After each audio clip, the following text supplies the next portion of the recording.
Inspector साहब हैं, मुझे मिलना हो। आप कौन? मैं ध्रुव साहू। वो शायद मुझे ढूंढ रहे हैं। साहब मैं मुंबई से लौट रहा था, मेरी रास्ते में गाड़ी खराब हो गई। रात बहुत थी, सुबह तक इंतजार करना पड़ा। फिर कैसे भी करके कोई मैकेनिक ढूंढा, गाड़ी ठीक करवाई। पूरा दिन निकल गया मेरा। फोन की चार्जिंग खत्म हो गई थी, मैकेनिक के पास फोन चार्ज किया तो अबे भाई का फोन आया। तो बोलने लगे कि आप लोग ढूंढ रहे हैं मुझे। सीधी गाड़ी खड़ी करी मैं और यहाँ पर आ गया आपके पास। तेरी गाड़ी सच में खराब हो गई थी या फिर भागने की फिराक में था? साहब मैं क्यों भागने लगा, गाड़ी सच में खराब हो गई थी, नहीं तो मैं सुबह पहुंच जाता यहाँ पर अहमदाबाद में। पर साहब हुआ क्या है, मुझे क्यों ढूंढ रहे थे आप? मनीष सोलंकी कहाँ है ध्रुव? क्या हुआ? क्यों गया? सब पता है हमें, मार्च तक गाड़ी चला रहा था तो उसकी। हाँ साहब मैं मनीष की गाड़ी चला रहा था, पर जैसा कि आपने बोला मार्च तक, उसके बाद मुझे नहीं पता वो कहाँ पर है। आखिरी बार कब मिला था मनीष से? कुछ 3 महीने पहले, जब मैं गाड़ी खड़ी करने गया था उसके यहाँ पर। जान पहचान कैसे हुई थी तेरी उसके साथ? साहब वो मेरे पुराने ऑफिस के पास रहता था, जहाँ पर मैं गाड़ी चलाता था पहले। Weekend agency? नहीं साहब, माँ जर्नी ट्रेवल्स। वो वहीं पर ही आता था गाड़ी भाड़े पे लेने के लिए। तभी हमारी बातचीत होने लगी, जान पहचान हो गई थोड़ी सी।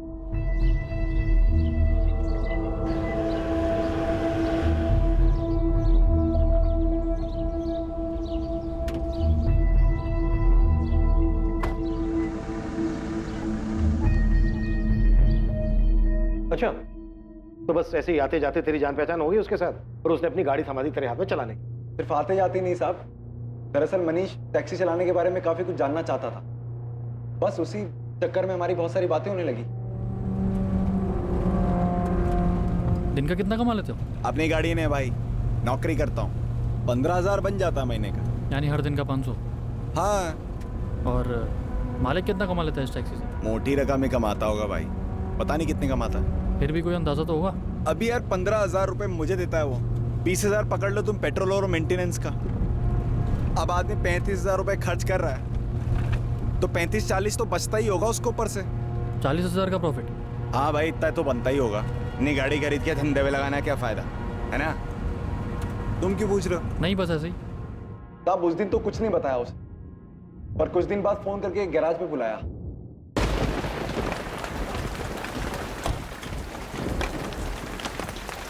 क्या हुआ मनीष भाई, इतना अर्जेंट क्यों बुलाया? तेरे से इंपॉर्टेंट काम है। एक गाड़ी को जरा चला कर दे कि इसकी हालत ठीक है या नहीं। पर क्यों, गाड़ी किसकी है? अरे यार तू सवाल बहुत करता है। ये ले चाबी, चला सब बताता हूँ बाद में।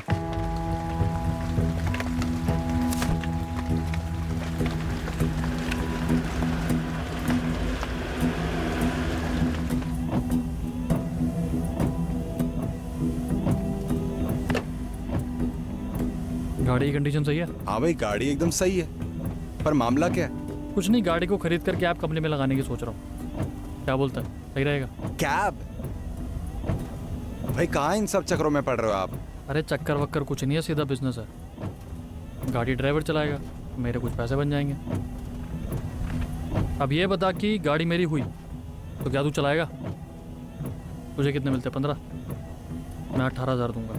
हाँ चलाएंगे ना भाई, बिल्कुल। साहब मनीष लड़का अच्छा था, पैसे अच्छे दे रहा था, अब मैं भला क्यों मना करने लगा। उसने गाड़ी खरीद ली, मैंने गाड़ी चलानी शुरू कर दी उसकी। मनीष लड़का अच्छा था, पैसे भी अच्छे दे रहा था, तो फिर 3 महीने पहले तूने उसकी गाड़ी चलानी बंद क्यों की? साहब मनीष को धंधे की असलियत दिखाई दे गई थी। धंधा उसे जितना आसान लग रहा था उतना था नहीं, ऊपर से गाड़ी का खर्चा अलग। इस महीने भी सिर्फ 45,000 हुआ है। 18,000 तेरी सैलरी, 20,000 गाड़ी का खर्चा निकालने के बाद भी सिर्फ 7,000 बचते हैं। तूने तो कहा था 40,000 बचते हैं, और पिछले 2 महीने से ही हाल है बस। तो भाई मैंने अपने मालिक के लिए बोला था ना, वो 10 गाड़ियां हैं उसके पास, एक खराब होती है दूसरी चलती है, एक का दूसरा पूरा कर देती है, उसका बच जाता है। ये तूने पहले क्यों नहीं बताया? अरे तो तुमने पूछा ही नहीं पहले, और मैंने बोला तो था मत पड़ो उन सब चक्कर में, फालतू की सरदर्दी है। मार्च के महीने में कुछ ही दिन और चलाई होगी मैंने गाड़ी, जब एक सुबह गाड़ी साफ करते हुए मनीष आया और 20 मार्च से गाड़ी यहीं खड़ी कर देना। गाड़ी खड़ी कर देना मतलब? तुम कोई और काम ढूंढ लो। क्यों? इस कैब के धंधे में बहुत नुकसान हो रहा है। साहब जैसा उसने कहा था मैंने बिल्कुल वैसा ही किया। 20 मार्च को गाड़ी उसके घर के नीचे आके खड़ी कर दी मैंने, चाबी उसके हाथ में रख दी मैंने। अब वो कैसा है, कहां पर है, मुझे नहीं पता। पता नहीं है या फिर बताना नहीं चाहता? साहब कैसी बात कर रहे हो, मैंने सब बता तो दिया आपको। पर तूने अभी तक हमें ये नहीं बताया है कि मनीष ने तेरे साथ मिलकर सुप्रिया और असद को मारने का प्लान बनाया था और उसके बाद मार डाला दोनों को। मारने का प्लान? साहब ये क्या कह रहे हैं आप? मनीष ने कुछ कर दिया क्या? दो मर्डर करके फरार है मनीष सोलंकी, और एक तू ही है जो सबसे ज्यादा उसके साथ टच में था। तेरी बातचीत होती थी सबसे ज्यादा उसके साथ। दोस्ती यारी में आके तू भी उसके प्लान में शामिल हो गया होगा और मार दिया होगा दोनों को। साहब मनीष के साथ मेरी अच्छी जान पहचान थी, ये बात सही है, लेकिन उतनी ही बात सही है 20 मार्च को उसके यहाँ पर गाड़ी खड़ी करने के बाद मैं उससे नहीं मिला। मैंने नई ट्रैवल एजेंसी ज्वाइन कर ली। आप लेजर चेक कर लो वहां जाकर, मैं और क्या बताऊं आपको।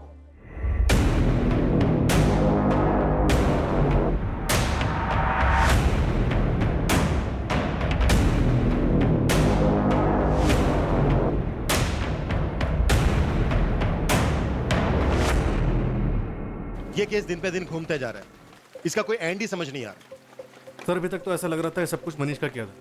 उसी ने असद को मारने की सुपारी निकलवाई और उसके बाद अपने घर वालों से जितने पैसे हो सके वो लेकर फरार हो गया।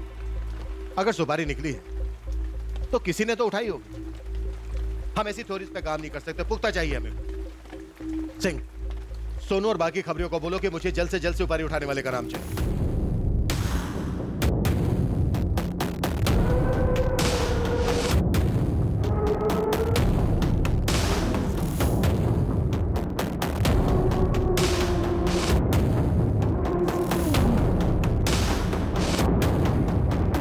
बोलो किसने दी सुपारी?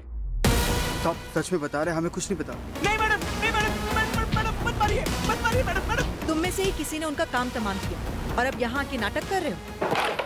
साला पता नहीं कौन उठाया है सुपारी, और पुलिस है ना अपने नाक में दम करके रखे ले। जब दिल में उठा लिया और एक ही सवाल, सुपारी किसने ली, सुपारी किसने ली। अरे कुछ और भी पूछ लो। देख मजे की बात क्या है कि जिसको सुपारी लेनी थी उसने सुपारी ले भी ली, गेम भी बजा दिया। हाँ, और किसी को पता भी नहीं चल गया, सब ढूंढते रह गए। साले तू तो ऐसा बोला जैसे तेरे को सब मालूम है। हाँ देख अब हवा में बात नहीं करता, सुपारी राजू रंगीला ने उठाई थी। देख तू मुंह बंद रखना, अगर उसको पता चल गया ना तो तेरी निकाल देगा वो 100-200 में सुपारी। हाँ सोनू बोल, नाम मिला? नाम भी मिला और पता भी। साहब लगता है इस बार अपना काम हो जाएगा। जल्दी बोल।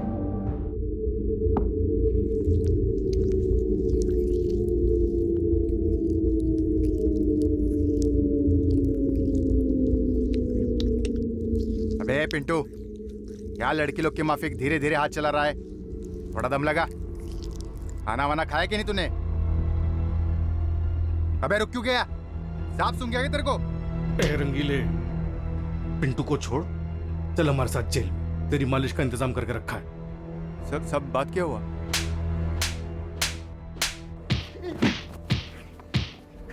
अरे साहब मैं सच बता रहा हूँ, मुझे सुपारी के लिए बोला था पर मैंने सुपारी नहीं उठाई। तूने कहा और हमने मान लिया। सुपारी उठाने में तू नंबर 1 है। तुझे लगता है तेरी इस कहानी पे भरोसा कर लेंगे हम? अरे साहब मेरी बात तो सुनो, मैंने सुपारी के लिए मना किया क्योंकि पैसा बहुत कम था। एक मर्डर तो हुए हैं, अगर सुपारी तूने नहीं उठाई तो फिर किसने उठाई? अब मुझे क्या पता, पर मैंने कुछ नहीं किया। अरे जिसने सुपारी दी थी उससे पूछो ना आप। मनीष सोलंकी, यही नाम है ना उसका? पता नहीं साहब, नाम तो मैंने ये पहली बार सुना। साले नाटक करता है। कहाँ छुपा है मनीष? साहब मैं सच बता रहा हूँ, मुझे किसी मनीष सोलंकी ने सुपारी नहीं दी थी। तो फिर किसने दी? ये साला मनीष खुद तो निकल गया, हमें फंसा गया। हाँ यार, बस एक बार हाथ आ जाए तो बताता उसे। चुप कर, यह जान पे बनी हुई है, दीवारों के भी कान होते हैं। पता नहीं किस बात पर कब पुलिस फिर से उठा के ले जाए।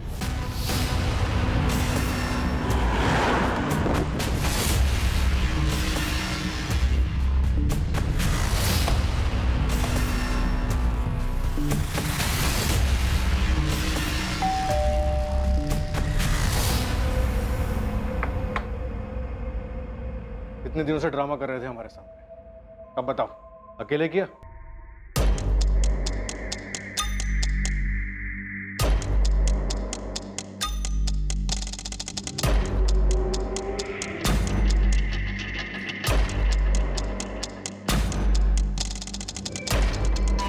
हाँ साहब, यही है।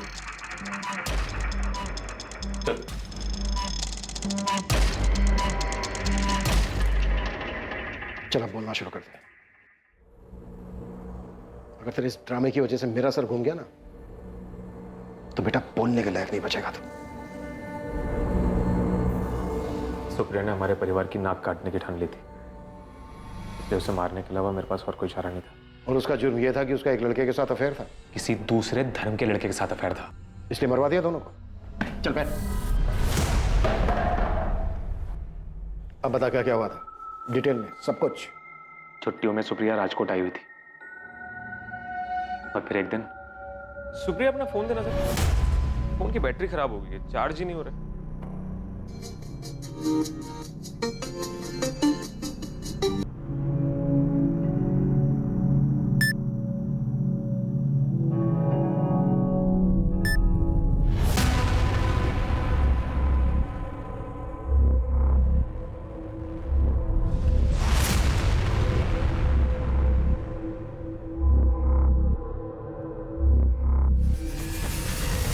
अगर मेरा बस चलता तो मैं उसी वक्त असद की जान ले लेता, लेकिन इन सब में वो अकेला नहीं था, सुप्रिया भी उसके साथ थी। मैं कुछ भी बोलता या कुछ भी करता तो सारी बात बिगड़ जाती, बदनामी होती, लोगों को पता चलता।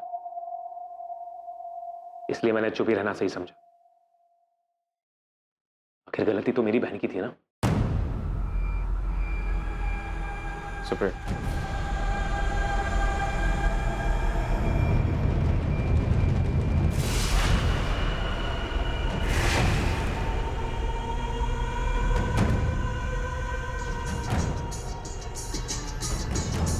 मैंने किसी को कुछ नहीं बताया और अगले दिन काम का बहाना बना के मैं अहमदाबाद आया और असद के बारे में पता करने लगा। असद का रूटीन पता करने के बाद उसे सिर्फ मारना बाकी था। इसके लिए मुझे ऐसे आदमी की जरूरत थी जो एक काम धंधे की तरह करता हो। राजू रंगीला कैसे पहुंचा उस तक? मैं अक्सर ऊपर की कमाई करने के लिए बैटिंग किया करता था और राजू रंगीला के जरिए मैंने अक्सर कई बार बैटिंग की थी। वहीं से उसे जानने लगा और उसके काम को भी। और असद को मारने के लिए मुझे राजू रंगीला से बेहतर आदमी नहीं मिल सकता था, इसलिए उसे कांटेक्ट किया। 1 लाख लगेगा, लास्ट तक किसी को नहीं मिलेगी। भाई मेरे पास सिर्फ 50,000 रुपए। क्या मच्छी मार्केट आया जो मोल भाव कर रहा है? 1 लाख मतलब 1 लाख, उससे नीचे 1 रुपया नहीं। करना है तो बोल, वरना निकल यहाँ से। राजू को देने के लिए 1 लाख रुपए नहीं थे मेरे पास, लेकिन मैं इस काम को ज्यादा देर तक टाल भी नहीं सकता था, इसलिए मैंने खुद असद को मारने का प्लान बनाया। असद को मारने के लिए मैंने एक देसी कट्टा खरीदा।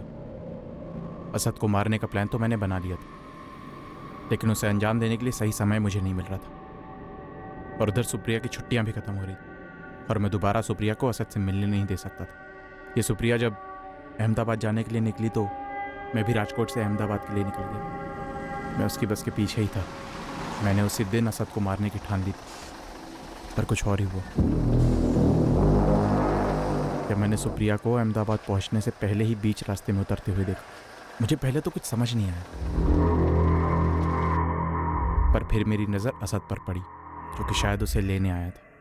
और सुप्रिया असद के साथ हाईवे से अंदर जंगल की तरफ चली गई।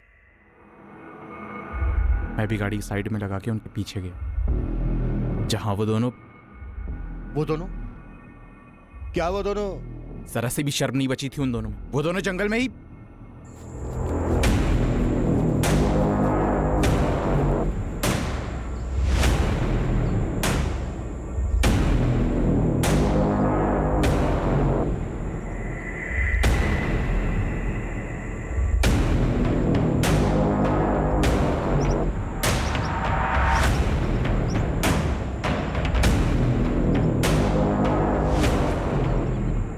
दोनों के मोबाइल नहर में फेंक दिए और राजकोट आ गया। और फिर घर आके ऐसे ड्रामा किया जैसे कुछ हुआ ही नहीं। सुप्रिया को मारने का प्लान पहले से था या फिर गलती से मारी गई? असद को मारने के बाद मैं सुप्रिया को भी मार डालता, क्योंकि मैं सुप्रिया को अच्छी तरह से जानता था। बहुत जिद्दी थी वो। मैं उसे कितना भी समझाता, लेकिन वो असद को नहीं भूल पाती, बात का पतंगड़ बनाती। और जिस बात को मैं दबाना चाहता था, वो उस बात को सारे जहान में गा देती। और अगर मैं दोनों को नहीं मारता तो मैं अपने पिताजी को अच्छी तरह जानता हूँ।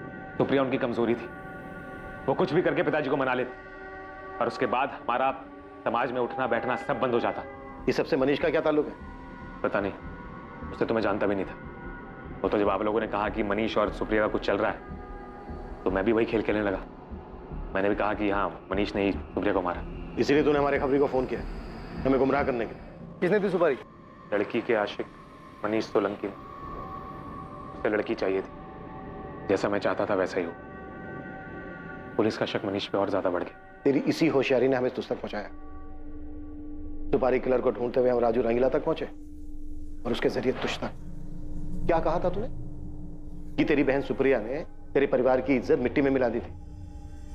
ये जो दो खून किए तूने, क्या लगता है तुझे कि तूने अपने परिवार का नाम बहुत रोशन कर दिया है? बहुत ही घटिया सोच है तेरी, विकृत। तेरे जैसे लोगों को तो जेल में ही होना चाहिए। साला तुम जैसे लोगों को समाज में सही तरीके से रहना आता ही नहीं।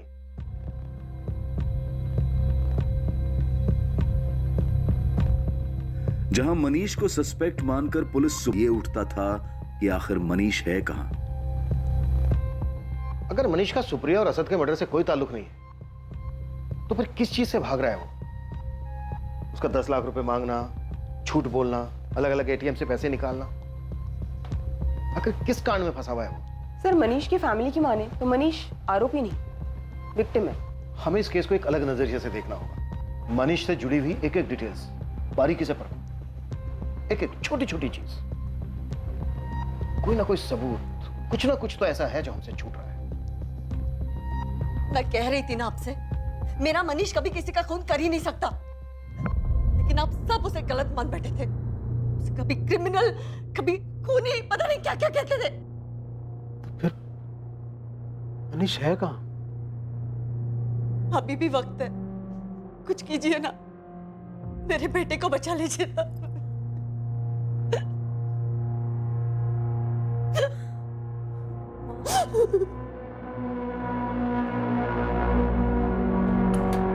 सर, 4 जून की शाम तक मनीष का फोन लोकेशन उसका रूम में था और उसके बाद उसका फोन यहाँ भोपाल में दिखा, जहाँ वो देर रात तक ऑन रहा, जहाँ से उसने अपने माँ बाप, अपनी दीदी, जीजा, अपने दोनों दोस्त सलील और वैभव, इन सबको कॉल्स किया और सुबह तकरीबन 4 बजे उसका फोन स्विच ऑफ हो जाता है और फिर उसके अगले 2 दिन यानी 5 और 6 जून को उसका फोन ऑन ऑफ होता रहता है।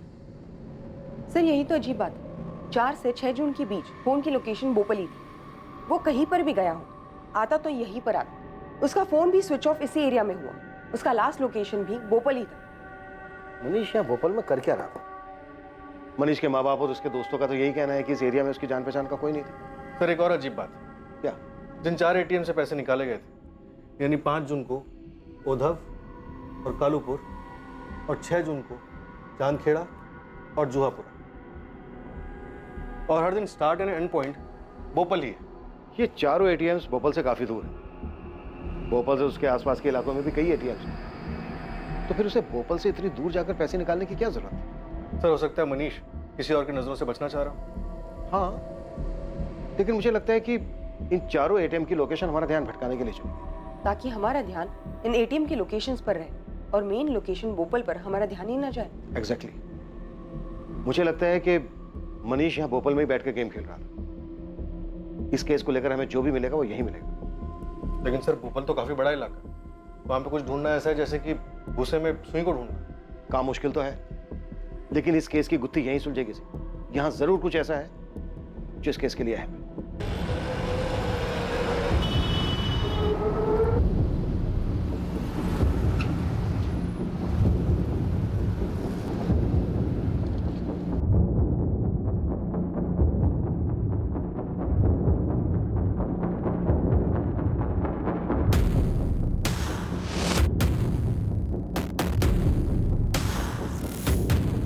पुलिस बड़े स्तर पर मनीष की खोज में लगी हुई थी, मगर पुलिस के हाथ अब भी खाली ही थे। कई कोशिशों के बाद भी पुलिस को मनीष के बारे में कुछ पता नहीं चल रहा था, लेकिन इन कोशिशों ने शांत पड़े तालाब के पानी में एक हलचल पैदा की थी और यही हलचल पुलिस को इस केस के किनारे तक ले जाने वाली थी। चाचा, एक चाय कड़क। हाँ, तो पानी कम। ठीक है बबन, ये मिला के तेरे पुराने हिसाब के 1128 रुपए हो गए। चाचा, ये रखो, बाकी एडवांस में जोड़ लेना। बड़े पैसे आ गए हैं तेरे पास बबन। कोई लॉटरी वोटरी लगी है क्या? लॉटरी मेरी नहीं, विकास की लगी है, उसी से उधार लिया है। उस फुक्कड़ विकास की लॉटरी लगी है? कहाँ चला गया वो? पिछले 2 हफ्तों से मुंबई गया। फैक्ट्री का काम छोड़ दिया क्या? वो सब तो पता नहीं, पर हाँ, उसके हाथ में गहरी चोट लगी है, मजबूरन छुट्टी देनी पड़ी मालिक को। उस फटीचर विकास की तो नसीब ही खुल गई, लॉटरी भी लग गई और छुट्टी भी मिल गई। साहब यही भोपाल इलाके में रहता है, मैंने पता किया। कल तक तो उसको खाने के लाले थे, अब आज काम धंधा छोड़कर मुंबई में घूम रहा है विकास। और उसके इलाके में लोग बता रहे हैं कि एक महंगा वाला टीवी भी लिया। उसकी औकात नहीं है साहब ये सब करने की। भोपाल में एक फैक्ट्री में काम करता है, वहाँ पता किया तो पता चला कि काम पर ही नहीं आ रहा है। कुछ चोट वोट लगी उसको 4-5 तारीख के आसपास। इस विकास का मनीष से क्या कनेक्शन है? ये तो पता नहीं है सर। मनीष गायब हुआ 4 तारीख को और उसी के आसपास ही विकास भी बाहर, ऊपर से लॉटरी भी लगी। अंधेरे में तीर है साहब। अब याद देख लो कि ये तीर आपके निशाने पर है या नहीं। इस विकास का नंबर दे मुझे। सर, विकास का फोन फिलहाल अनरीचेबल है, लेकिन उसका फोन लोकेशन रिकॉर्ड एक इंटरेस्टिंग कहानी बता रहा है। सर, विकास का फोन 4 से 6 जून के बीच भोपाल में था। इतना ही नहीं सर, जब मनीष का फोन लोकेशन ओधव, जुआपुरा, कालूपुरा और चांदखेड़ा के एटीएम के पास था, इस विकास का भी सेम था, ठीक उस टाइम पर जब एटीएम से पैसे निकाले गए। इसका मतलब यह भी हो सकता है कि मनीष की जगह पर विकास गया हो पैसे निकालने एटीएम से, या फिर ये विकास भी मनीष के साथ हो। सर, खबरी राजन के हिसाब से इस विकास की कदकाठी मनीष से काफी मिलती, लेकिन सर हमारे काम की बात ये नंबर, इस नंबर पे विकास रेगुलर टच में था। ये बहुत शातिर समझता है अपने आप। ये शुरू से ही मनीष के करीब था, अब मनीष तक हमें यही पहुंचाएगा। उठा गिलास साले को।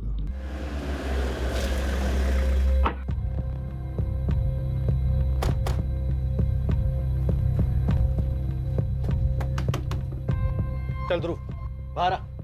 चल चल चल। साहब क्या हुआ? अरे चल ना, ड्राइवर बन के बहुत घुमाया तूने, अब मंजिल तक पहुंचाने का काम भी तेरा ही है। चल। देख, झूठ बोलने की या कहानी बनाने की जरूरत नहीं है। ये खेल तूने और विकास ने साथ में मिलकर खेला है, ये तुम दोनों के कॉल रिकॉर्ड से पता चल गया हमें। एटीएम से पैसे विकास ने निकाले थे, ये भी पता है हमें। अब तो ये पता है मनीष कहाँ है और वो छिपा हुआ क्यों है। बता रहा हूँ साहब, मैं गुजरात में पैसे कमाने आया था यूपी से। मेरे को अपनी टैक्सी खरीदनी थी, कारोबार जमाना था मेरे को यहाँ पर, और ड्राइविंग करके गुजारा हो नहीं पा रहा था। मैं बहुत ही ज्यादा परेशान हो गया था। जब मनीष से मिला और कुछ दिनों बाद उसने गाड़ी खरीद ली, मैं गाड़ी चलाने लगा। मुझे पता था साहब इसको धंधे के बारे में ज्यादा पता नहीं है, तो मैं धंधे में थोड़ा हेर फेर करने लगा। कभी गाड़ी की मरम्मत के बहाने, कभी उसका डीजल बेचकर मैं हेर फेर करने लगा पैसों का। मेरे को लगा मनीष को पता नहीं चलेगा, पर 1-2 महीने बाद उसे सब पता चल गया और फिर उसने नौकरी से निकाल दिया मेरे को। ध्रुव, 20 मार्च से गाड़ी यहीं खड़ी कर देना। गाड़ी खड़ी कर देना मतलब? तुम कोई और काम ढूंढ लो। सब पैसे की बहुत जरूरत थी मेरे को, और मनीष ही दे सकता था मेरे को पैसे। मेरे को लगा इसके पास पैसे हैं, फिर मैंने उसका किडनैपिंग करके फिरौती मांगने का प्लान बनाया। मैं अकेला ना कर पाता ये काम, तो मैंने विकास को पूछा, उसको भी पैसे की जरूरत थी। कितना मांगेंगे? 10 लाख रुपए। कितने मिल जाएंगे? मिल तो जानी चाहिए, मोटी पार्टी है। तो कब करना है? जितनी जल्दी हो सके उतना जल्दी। सब मनीष ने नौकरी से जरूर निकाल दिया था मेरे को, पर आते जाते मेरी मुलाकात होती रहती थी उससे, तो किडनैप करना कोई बड़ी बात नहीं थी मेरे लिए। बस झांसा देना था कैसे भी करके। अरे चलो ना तुम भी, बर्थडे दोस्त का, पार्टी वार्टी करेंगे। तेरे दोस्त को मैं थोड़ी जानता हूँ, मैं क्या करूंगा वहां आगे? अरे तो बैठोगे ना यहाँ पर, वहां चल के बैठ लेना। मैं विकास की बर्थडे पार्टी का बहाना बनाकर मनीष को भोपाल ले आया विकास के घर पर। कैसी लगी पार्टी? भाई बर्थडे में तो मजा आ गया। मेरा हो गया। अरे ले लो। बस बस।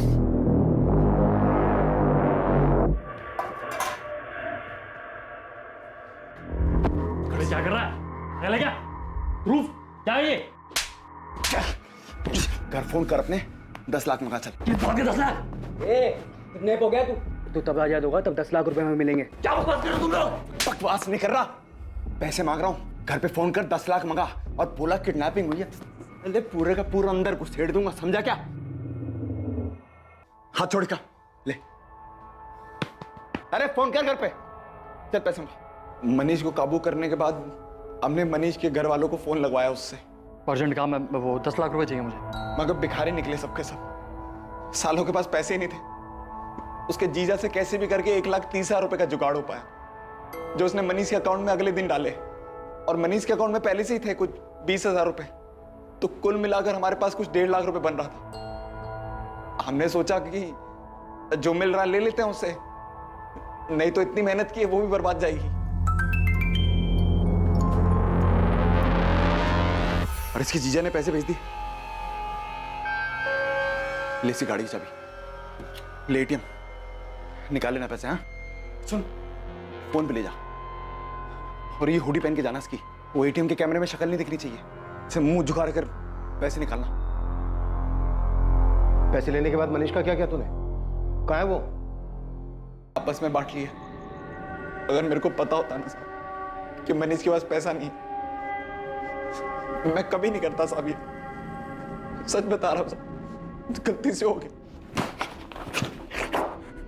तेरे इस लालच की वजह से एक नौजवान लड़के की जान चली गई, और वो भी उसकी जिसने नौकरी दी थी तुझे, भरोसा करता था तुझ पर। और तू ये गलतफहमी का नाटक कर रहा है। अगर मनीष की जगह कोई और होता ना, उसके साथ भी तू यही करता, क्योंकि तेरी फितरत में ही धोखा है। तेरे जैसे लोगों की वजह से लोगों का इंसानियत में से भरोसा उठ गया है।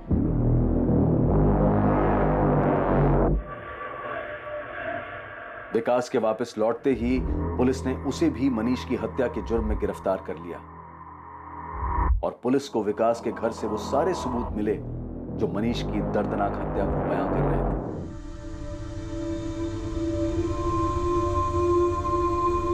जहां एक तरफ मनीष के परिवार वालों को यह स्वीकार करने में बहुत मुश्किल हो रही थी कि किसी और के लालच के अंधेपन की वजह से उनके बेटे की हत्या कर दी गई थी, वहीं किशोर को यह यकीन ही नहीं हो पा रहा था कि उनके अपने बेटे सतीश के अंदर भरे जहर की वजह से उनकी बेटी सुप्रिया उनसे दूर हो गई थी। और तीसरी ओर सतीश की दकियानूसी सोच के कारण असद के परिवार ने अपनी इकलौती उम्मीद, अपना बेटा खो दिया था। सतीश को धारा 302 के तहत असद और सुप्रिया की हत्या के इल्जाम में गिरफ्तार किया गया, और मनीष की किडनैपिंग और हत्या के जुर्म में ध्रुव और विकास पर भी कार्यवाही की गई। यह केस जो कॉलेज जाने वाले एक साधारण से लड़के मनीष सोलंकी की मिसिंग रिपोर्ट से शुरू हुआ था, अंत तक कई घटिया इरादों और जुर्म का पर्दाफाश कर चुका था। सतीश की रूढ़िवादी सोच के कारण सुप्रिया और असद की प्रेम कहानी को एक दर्दनाक अंत मिला, और वहीं दूसरी ओर ध्रुव के लालच के कारण मनीष जैसा होनहार युवक अपनी जान गंवा बैठा। जहां एक तरफ धर्म के नाम पर भेदभाव की वजह से 2 मासूमों की जिंदगी खत्म हो गई, वहीं दूसरी तरफ किसी की लोभ और मक्कारी की वजह से एक परिवार ने अपना बेटा खो दिया। सतीश और सुप्रिया के बीच जो हुआ वो हमारे समाज की एक घिनौनी सच्चाई है, लेकिन ध्रुव ने जो मनीष के साथ किया, दुर्भाग्यवश वो भी समाज की सच्चाई ही है। ध्रुव ने मनीष के सीधे सरल स्वभाव और उसके भरोसे का फायदा उठाकर उसे घातक धोखा दिया था। मानव जाति शुरुआत से ही सामाजिक प्रवृत्ति की रही है, और अगर ऐसे में समाज को जोड़कर रखने वाला तत्व भरोसा ही मिट जाए तो भविष्य में विनाश निश्चित है। इसीलिए ऐसी स्थिति में यह बहुत जरूरी है कि हम सभी अपने अंदर झांक कर देखें और बेहतर इंसान बनने की कोशिश करें। अब मैं अनूप सोनी आपसे विदा लेता हूं, फिर मुलाकात होगी कल रात 11 बजे एक और नए केस के साथ। और याद रखें, क्राइम और आपके बीच में सिर्फ इतना फर्क है कि आप कितने सतर्क हैं। सतर्क रहें, सुरक्षित रहें। जय हिंद।